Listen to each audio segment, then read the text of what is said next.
você? Estamos de volta hoje. Hoje nós vamos falar sobre Romanos capítulo 9 e a gente vai fazer uma exposição desse texto para que a gente possa entender aquilo que nós defendemos na nossa teologia, que é a eleição. E aí a gente convida você a ficar com sua Bíblia aberta. Hoje a gente vai fazer um pouquinho diferente dos outros vídeos. Vamos ler alguns textos e ir comentando esses textos, mas a gente vai ser bem objetivo para também o vídeo não ficar tão longo, né? A gente vai começar com Romanos capítulo 9. Os primeiros versículos vai trabalhar uma questão muito interessante, que é o amor que Deus tem por Israel. Então diz o seguinte: digo a verdade em Cristo, não minto, e a minha consciência confirma isso por meio do Espírito Santo. Sinto grande tristeza e tenho incessante dor no coração, porque eu mesmo desejaria ser amaldiçoado, separado de Cristo, por amor dos meus irmãos, meus companheiros, segundo a carne. Paulo está se referindo aqui ao povo de Israel e que ele tem um amor muito grande por Israel e ele daria a própria vida dele, a salvação dele até, para a salvação de Israel. Isso tem um motivo muito grande de Paulo abordar essa questão, porque mais tarde, nos outros capítulos, que o capítulo 9, 10 e 11, eles estão interligados, onde vai falar sobre essa eleição e, claro, vai falar da eleição entre judeus e gentios. E aí, Paulo vai abordar mais adiante que os judeus eles ficaram um pouquinho fora da fé para dar espaço para os gentios. E é nisso que ele está se preocupando aqui. E até é importante a gente resgatar um pouquinho do Antigo Testamento, né, o conceito da eleição de Israel, para a gente entender por que ele vai falar aqui da rejeição. Exatamente. Né? Lembrando que Israel foi o povo eleito entre as nações para levar, né, na verdade demonstrar como seria a vivência com o Deus verdadeiro, até porque a gente vê só Jonas, né, sendo aquele que vai pregar para fora. Então a ideia é que Israel fosse a luz entre as nações, Exatamente. né? Então eles são eleitos, eles recebem a revelação especial de Deus, eles recebem a Torá, a lei, e também os profetas, né? Então esse povo de Israel é o povo eleito por Deus. Então, por essa perspectiva é que a gente precisa entender esse conceito de rejeição de Israel, né? Porque antes de ser rejeitado, ele foi eleito. Exatamente.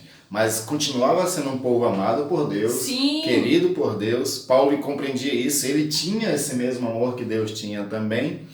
E aí ele começa com essa preocupação e vai dizer uma coisa muito interessante, que a eles, aos judeus, é que pertencem as promessas, a adoção, a glória, a aliança, a lei, o culto. Tudo pertencia a eles, inclusive Cristo pertencia a eles. Exatamente. E aí dá pra gente entender o porquê Jesus fala a mulher samaritana dizendo que dos judeus é que viria a salvação, ou seja, ele veio dos judeus. E até ele fala para a mulher que pede lá a cura da filha, ele fala assim, não é bom dar aos cachorrinhos as bênçãos dos filhos. E aí ela diz, né, mas até os cachorrinhos recebem as migalhas, né? Exatamente. Então existia essa consciência até de alguns povos, né? Exatamente. De que Israel, então, era realmente eleito, aquele que Deus escolheu, né? Exatamente. E é por isso que eles vão ficar indesculpáveis diante de Deus também, porque ele era o povo eleito que recebeu todas as promessas, recebeu a aliança, recebeu todas as profecias a respeito de uma salvação em Cristo, né? E eles rejeitam. Mas a rejeição, Paulo vai abordar muito bem isso nos próximos capítulos, que a gente vai deixar para o próximo vídeo. Então a gente vai abordar agora mais essa questão dessa eleição em especial. E a gente pode pular agora para o versículo 6, porque tem uma pergunta muito importante. Esse capítulo aqui, Paulo faz muito esse jogo de perguntas e respostas. É como se ele estivesse se colocando no lugar dos seus ouvintes, que são judeus também, que são gentios, e respondendo. Então ele pergunta assim, e não pensemos que a palavra de Deus tenha falhado, porque nem todos de Israel são de fato israelitas. A pergunta que estaria por trás era o seguinte, então Deus falhou? E aí? Eles não eram eleitos? Eles não tinham toda a promessa? Né? Como é que fica? Aí nessa questão é que ele vai trazer aquilo que ele já tinha abordado um pouquinho lá no capítulo 2, a respeito de que o verdadeiro israelita não é aquele que nasce de uma descendente judeu, é aquele que é de coração. Aí ele vai fazer a troca, né, entre a questão da circuncisão e a questão da fé. Ele fala da circuncisão do coração, né? Exatamente. Quer dizer, não era só uma questão de etnia, uma questão física, já que se reconhecia um judeu pela fisiologia, falando, né? Pela circuncisão no 8º dia. Agora não. Ele vem falar do coração, né? Exatamente. Porque a forma de se tornar israelita era essa antigamente, né? A criança do sexo masculino, ao 8º dia, era feita a circuncisão. Mas quando eles chegavam também nos 13 anos de idade, ele passava pelo bar mitzvah, que era uma confirmação para que eles se tornassem de fato filhos da lei. As meninas eram com 12 anos e faziam o bat mitzvah, né, que eram meninas da lei também, e assim se tornavam de fato um judeu. Só que quando vem Cristo, tudo isso muda. E agora a circuncisão não é mais no prepúcio da carne, mas agora é feita no coração. É uma cisão feita pelo Espírito Santo. Né? E aí esses que são feito uma obra do Espírito Santo no coração, que vai ser a fé, né? Esses sim agora vão se tornar israelitas. E aqui vem uma coisa muito importante, Gisele, que a gente da teologia reformada, a gente defende. É que nós, a igreja do Senhor, somos o novo Israel. Né? Nós somos a árvore, nós somos o galho enxertado na árvore depois do tempo, né? Exatamente. É abortivo, né? Sim. Paulo vai abordar isso mais no capítulo 11, que a gente vai mais para frente abordar também. Mas é interessante essa questão de a gente ser o novo Israel.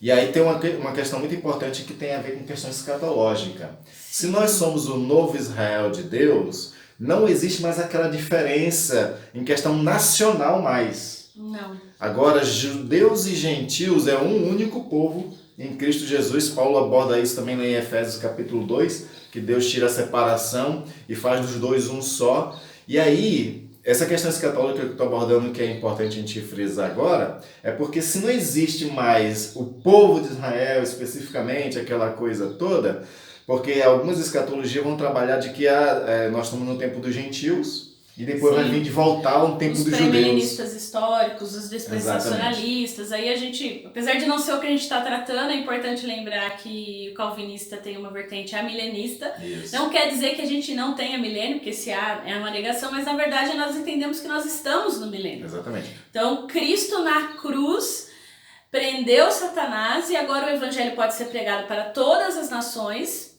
que era o que não poderia acontecer antes. Isso. Né? Então, o que acontece agora é que o evangelho pode ser pregado e em Cristo, aquele que aceita pela fé passa a fazer parte do povo de Israel, que a gente entende como hoje o novo Israel, a igreja. Exatamente.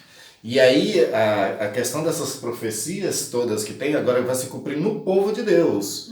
Todos eles que creem em Cristo. Toda profecia que não tenha se cumprido até Cristo e que ainda tem profecia aí para se cumprir, enfim, muito, né? Se cumpre na igreja. Exatamente. Nós agora somos o povo de Deus, né? É importante fazer essa separação, porque hoje a gente tem o Estado de Israel, né, que desde 1948 voltou ao seu território original, mas essa é uma perspectiva que alguns grupos até defendem, né, que se cumpriu a profecia de Ezequiel, se eu não me engano. Isso.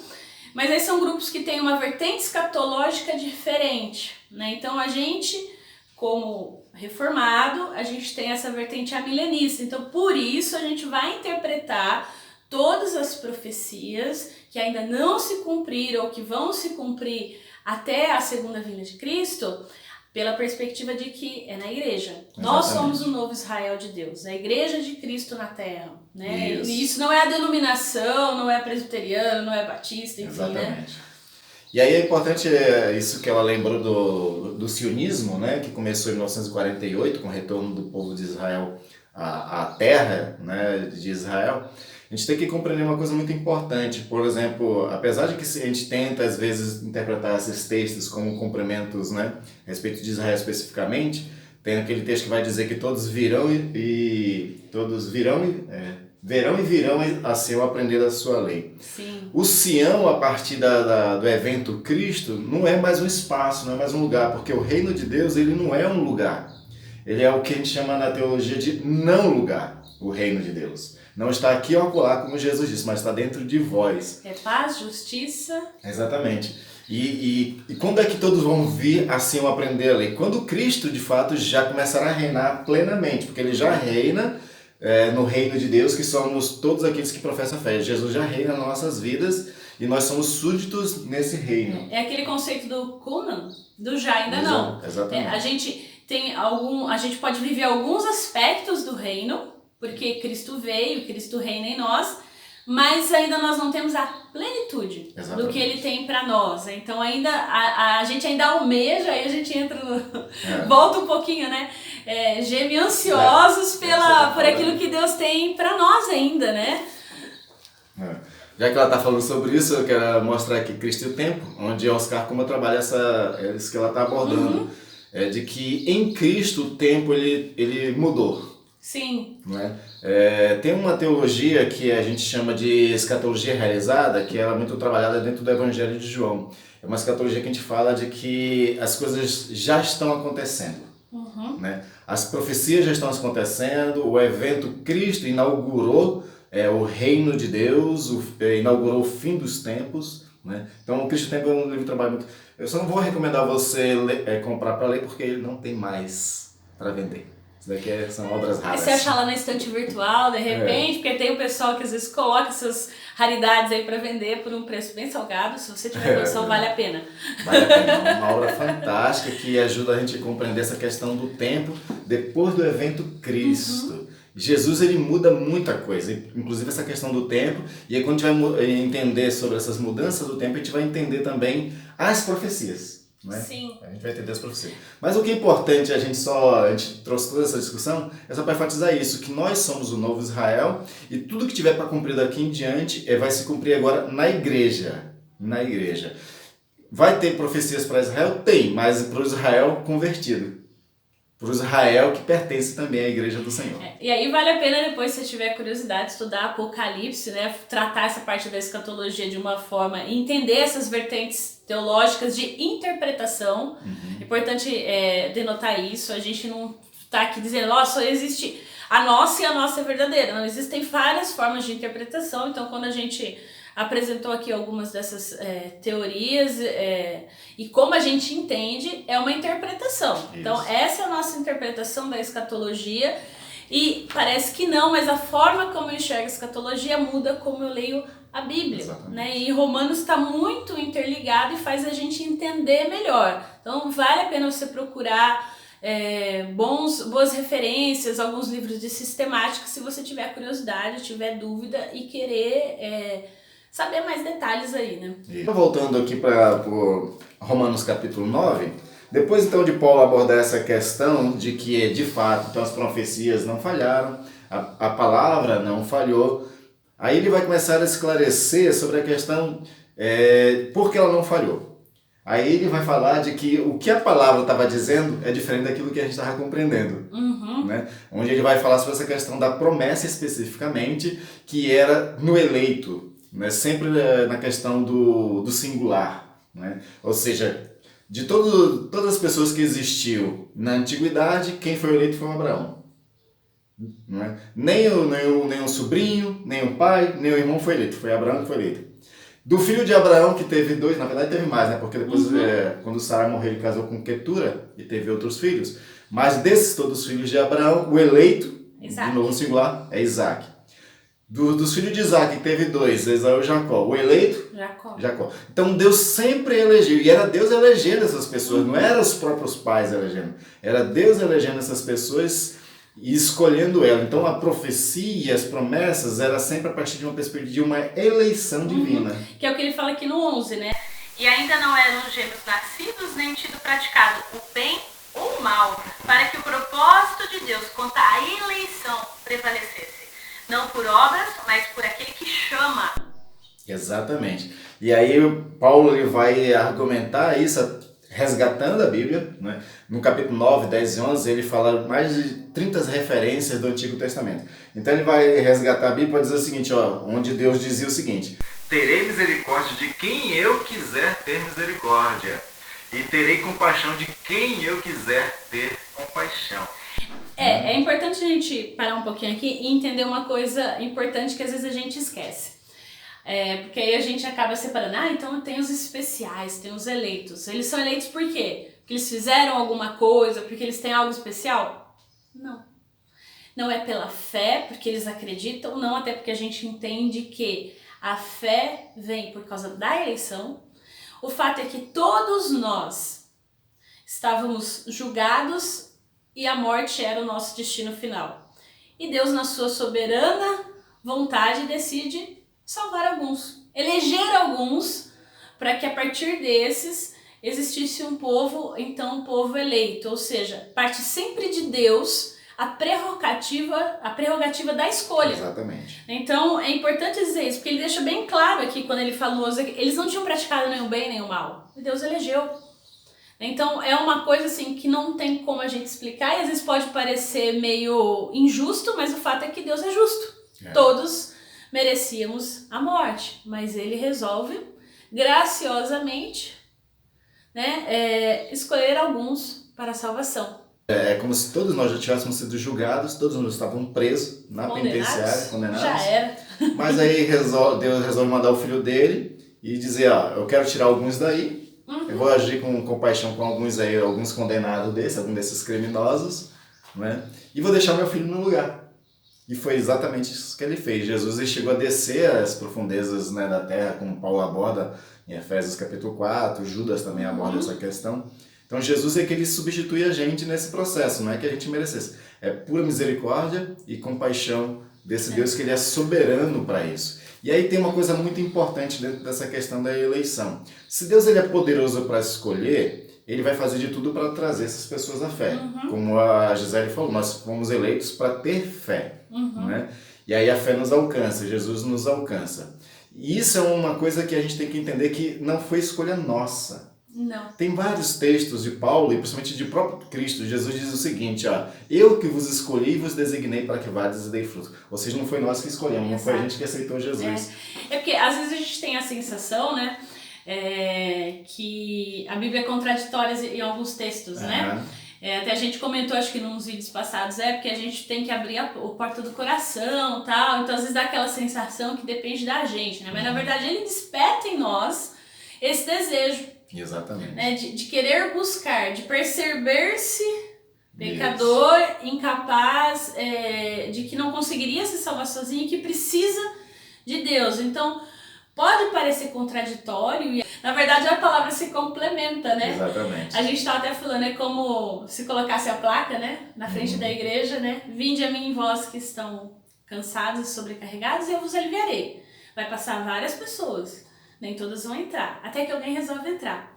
E quando entra, está escrito lá em cima, só virá a mim aqueles que o Pai me enviar. E aí, dentro dessa questão, a gente tem que entender, por exemplo, como é que acontece o processo. A Bíblia pede para que a gente se arrependa dos nossos pecados. Mas o poder de convencer de que a gente é errado vem do Espírito Santo. Porque o Espírito Santo é que convence do pecado, da justiça e do juízo. Né? Então, tudo começa em Deus, e Deus faz todo o processo. E nós somos os beneficiários sempre nessa coisa, né? É o que a teologia vai tentar, às vezes, porque Deus ama todo mundo, né? Então a teologia vai fazer alguma diferença da graça comum e da graça preciosa ou especial. A graça comum é aquela graça de Deus, onde Jesus diz que o sol nasce sobre justos e injustos, que Deus alimenta todos, que Deus abençoa todos. Mas a graça especial é essa ideia de que a salvação é somente para os eleitos. Né? Então Deus ama todo mundo, mas ele especialmente resolveu salvar alguns. Ele soberanamente, né? Aí Paulo faz uma outra pergunta, né? Que ele mesmo vai dar a resposta. Deus é injusto com isso? E quem é que pode contra ele nesse negócio? Aí o que ele responde? Quem és tu, pobre homem? Pode o oleiro, né, ser criticado ou questionado pelo barro que vai ser feito vaso? Que é o que ele fala aí no capítulo 9. Tu, porém, me dirás, de que se queixa ele ainda? Pois quem jamais resistiu à sua vontade? Quem és tu, ó homem, para discutires com Deus? Porventura, pode o objeto perguntar a quem o fez, por que me fizeste assim? Ou não tem o oleiro direito sobre a massa, para do mesmo barro fazer um vaso para honra e outro para desonra? Diremos, pois, se Deus, querendo mostrar a sua ira e dar a conhecer o seu poder, suportou com muita longanimidade os vasos de ira, preparados para a perdição, a fim de que também desse a conhecer as riquezas da sua glória em vasos de misericórdia, que para a glória preparou de antemão. E quais somos nós, a quem também chamou, não só dentre os judeus, mas também dentre os gentios? E aí vem a parte polêmica, né? Eu acho que esse capítulo é o mais polêmico que tem do Romanos inteiro. Porque vai trabalhar a questão da soberania de Deus. E aí nessa soberania, ou a gente aceita que Deus é totalmente soberano, ou não. Nós da teologia reformada, nós temos a soberania de Deus como uma espécie de doutrina pilar. É como se fosse uma coluna que sustenta toda a estrutura. Sim. Se nós tirarmos a soberania e acreditar na soberania total de Deus, a gente não consegue sustentar as outras doutrinas, principalmente da eleição. Deus ele é soberano para escolher quem ele quer salvar. E a gente tem que aceitar essa soberania de Deus. Parece injusto, como o texto começa perguntando. Mas quem somos nós para questionar Deus? E ao mesmo tempo que Deus é soberano, nós somos responsáveis pelos nossos atos e as nossas escolhas. É o paradoxo da fé. É mistério. Deus é soberano, mas existem responsabilidades humanas. E é o que ele vai afirmar aqui de Israel. Né, a partir do 30, que Israel é responsável pela sua rejeição. E é interessante porque ele termina o capítulo 9 dizendo: como está escrito, eis que põe em Sião uma pedra de tropeço e rocha de escândalo, e aquele que nela crê não será confundido. Essa rocha é Cristo. Exatamente. Jesus ele foi um escândalo para Israel. A gente tem isso muito fácil de entender nos evangelhos. Sim. Os fariseus, os saduceus, os escribas, todas aquelas autoridades das Sagradas Escrituras, quando olhavam para Cristo e interpretavam Cristo, para eles era um escândalo tudo que foi. Mas aqueles que creram em Jesus não ficaram confundidos. Por exemplo, Paulo, que era um autêntico judeu, quando ele olhou para Cristo e entendeu que Cristo era o cumprimento, e aí veio trouxe uma luz, né? Na verdade, assim, foi uma luz tanto literal quanto metaforicamente falando, né? Porque de fato ele viu, né, uma luz lá na estrada de Damasco, caiu aquela coisa toda. Mas houve uma luz de entendimento também para Paulo quando ele entendeu Jesus como ponto de interpretação para todo o Antigo Testamento. Exatamente. Né? Por isso que a fé dele aumentou mais ainda e de um perseguidor se tornou um perseguido, porque não fez mais confusão na cabeça deles. Não, muito pelo contrário, né? Todas as profecias, a Torá passou a fazer sentido. Exatamente. Então o que a gente pode entender desse capítulo 9 de Romanos é o seguinte: Deus ele é soberano, ele que faz a escolha de quem vai ser eleito, não é de quem corre ou de quem quer, como o capítulo aborda, mas de Deus usar de misericórdia para conosco. E em vez de a gente ficar questionando se Deus está sendo injusto de deixar algumas pessoas ir para o inferno, você que foi alcançado pela salvação, você tem que dar glória a Deus. E você vai pregar o evangelho para todo mundo. Exatamente. Porque a gente não sabe quem é eleito. O Spurgeon, né, um grande pregador do século XIX, ele dizia uma coisa muito importante, de que não estava na testa de ninguém escrito eleito. Então ele pregava a todo mundo, e aqueles que são os eleitos, quando ouvem a pregação, chegam a essa fé, né, que é o que nós vamos abordar também no próximo vídeo. Né? Mas essa aqui é o X da questão. Se você é um eleito, se você chegou à fé em Cristo Jesus, você só tem motivo de glorificar a Deus em vez de ficar questionando Deus. E pregue, fale, glorifique. Amém. Até o próximo vídeo. Dá um like aí, compartilha com seus amigos e eu gostaria de registrar aqui um agradecimento. Lembra que no primeiro vídeo, né, a gente tudo pidão, né, pediu Bíblia de Genebra, pediu Calvino, ganhamos! Quero registrar aqui a nossa gratidão a jesuíta lá de Ribeirão Bonito, que sempre cobra os nossos vídeos, sempre fica, e aí, quando aconteceu, né, uma semana de não ter, ela, né, então ela tá sempre vendo a gente, então a nossa gratidão aí pelo livro, né, então, só pra gente registrar aqui, né, também é interessante, porque Calvino, então, sobre a eleição, ele fala que ninguém conclua que os eleitos o são em virtude de serem eles merecedores, ou porque de alguma forma conquistaram para si o favor divino, ou ainda porque possuíam alguma semente de dignidade pela qual Deus pôde ser movido a agir. A gente queria fazer um desafio para você, para encerrar esse vídeo. Leia o capítulo 9 de Romanos com cuidado e aquilo que tiver de dúvida que a gente não esclareceu, faça perguntas aí nos comentários. E a gente vai responder. Até a próxima!